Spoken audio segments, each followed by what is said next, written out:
വിവരാവകാശ ചട്ടങ്ങൾ ലംഘിച്ച് സംസ്ഥാന സർക്കാരിന്റെ വിവിധ വകുപ്പുകൾ വിവരാവകാശ ചട്ടം 2005 സെക്ഷൻ 4 പ്രകാരം സ്വമേധയാ വെളിപ്പെടുത്തേണ്ട വിവരങ്ങൾ വിവിധ വകുപ്പുകൾ തങ്ങളുടെ വെബ്സൈറ്റുകളിൽ പരസ്യപ്പെടുത്തുന്നില്ല.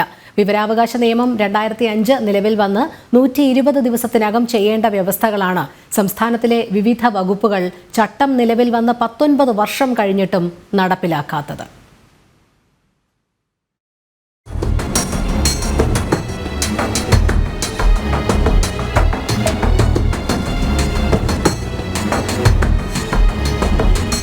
ഓരോ സർക്കാർ വകുപ്പും അവരുടെ വകുപ്പിന് കീഴിൽ വരുന്ന പ്രവർത്തനങ്ങളെ സംബന്ധിച്ച വിശദ വിവരങ്ങൾ അതാത് വകുപ്പുകളുടെ സൈറ്റുകളിൽ വിവരാവകാശ ചട്ടപ്രകാരം നിർബന്ധമായും പ്രസിദ്ധീകരിച്ചിരിക്കണം. ഇത് കാലാകാലങ്ങളിൽ ഉണ്ടാകുന്ന മാറ്റങ്ങൾക്കനുസരിച്ച് മാറ്റം വരുത്തേണ്ടതുമാണ്. ഈ വ്യവസ്ഥയാണ് സംസ്ഥാന സർക്കാരിന്റെ കീഴിലുള്ള ഒരു വകുപ്പും കൃത്യമായി ചെയ്യാത്തത്. ഇതിലൂടെ സംസ്ഥാനത്ത് വിവരാവകാശ ചട്ടം അട്ടിമറിക്കുന്നുവെന്ന് വ്യക്തം.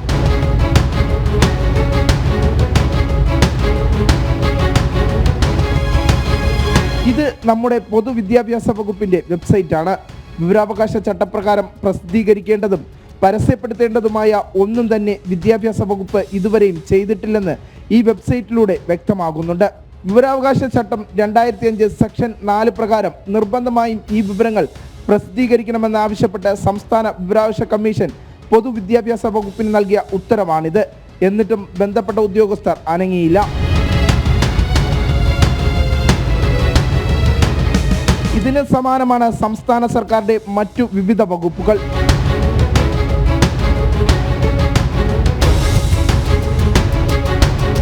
ഇക്കാര്യത്തിൽ സംസ്ഥാന സർക്കാരിന് ഹൈക്കോടതിയും സുപ്രീം കോടതിയും നൽകിയ ഉത്തരവുകളാണിത്.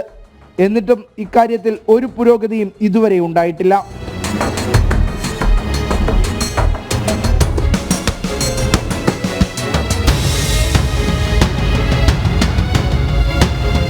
ഇത്തരം ഉത്തരവുകൾ ഉണ്ടായിട്ടും ഇതൊന്നും കണ്ടില്ലെന്ന മട്ടിലാണ് സംസ്ഥാന സർക്കാരും.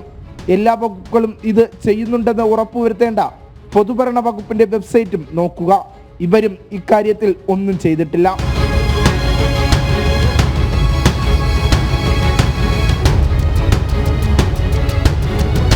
ഇതിൽ നിന്ന് മനസ്സിലാകുന്നത് വേലി തന്നെ വിളവ് തിന്നുന്നു എന്നാണ്. എന്നാൽ കേന്ദ്ര സർക്കാരിന് കീഴിലുള്ള എല്ലാ വകുപ്പുകളിലും ഈ നിയമവ്യവസ്ഥ കൃത്യമായി പാലിക്കപ്പെടുന്നുണ്ട്.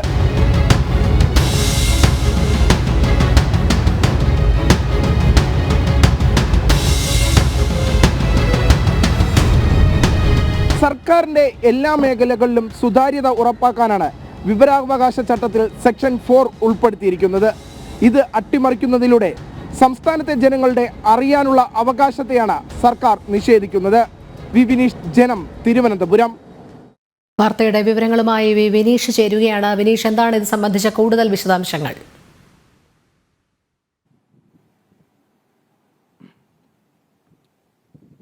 രോഹിണി, സംസ്ഥാനത്ത് വിവരാവകാശ ചട്ടത്തെ പൂർണ്ണമായും സർക്കാർ അട്ടിമറിക്കാനുള്ള ശ്രമം നടത്തുന്നു. സർക്കാരിന്റെ വിവിധ വകുപ്പുകളുടെ ഭാഗത്തു നിന്നാണ് ഇത്തരത്തിലുള്ള അട്ടിമറി ശ്രമം നടക്കുന്നത് എന്നാണ് ഈ രേഖകൾ പരിശോധിക്കുമ്പോൾ നമുക്ക് മനസ്സിലാക്കാൻ സാധിക്കുന്നത്. പക്ഷേ ഒരു 2005 വിവരാവകാശ നിയമം നടപ്പിലാക്കിയതിന് ശേഷം വെറും 120 ദിവസത്തിനകമാണ് വിവരാവകാശ ചട്ടത്തിലെ സെക്ഷൻ 4 പ്രകാരം 4 പ്രകാരം നടപ്പിലാക്കേണ്ട എല്ലാ വകുപ്പുകളും അവരുടെ വെബ്സൈറ്റിൽ സ്വമേധയാൽ വിവരങ്ങൾ ജനങ്ങളെ അറിയിക്കണമെന്ന ഒരു സെക്ഷൻ നിലനിൽപ്പുണ്ട്.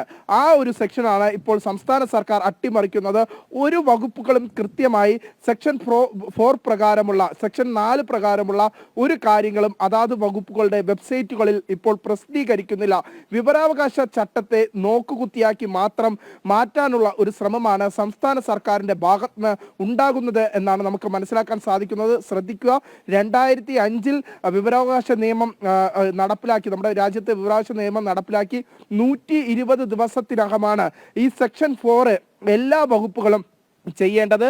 അതാത് വെബ്സൈറ്റുകളിൽ കൃത്യമായി സ്വമേധയാൽ ജനങ്ങളെ അറിയിക്കേണ്ട വിവരങ്ങൾ ആ വകുപ്പുകൾ നടത്തേണ്ടതുണ്ട്. ഇതൊന്നും കൃത്യമായി സംസ്ഥാന സർക്കാരിൻ്റെ ഒരു വകുപ്പുകളും, പ്രത്യേകിച്ച് ഗവൺമെന്റിന്റെ ഒരു വകുപ്പുകളും, നമ്മുടെ സംസ്ഥാന സർക്കാരിന്റെ ഒരു വകുപ്പുകളും നടത്തുന്നില്ല എന്നതാണ് എടുത്തു പറയേണ്ട ഒരു കാര്യം. വലിയ രീതിയിലുള്ള ഒരു അട്ടിമറി ശ്രമമാണ് സംസ്ഥാനത്തെ വിവരാവകാശ കമ്മീഷനിൽ നടക്കുന്നത്. നമുക്കറിയാം, വിവരാവകാശ കമ്മീഷൻ അംഗങ്ങൾ വാങ്ങുന്ന പണമാകട്ടെ, വിവരാവകാശ കമ്മീഷൻ ചെയർമാൻ വാങ്ങുന്ന പണമാകട്ടെ, ഇവരൊക്കെ ലക്ഷങ്ങളാണ് പ്രതിഫലം പറ്റുന്നത്.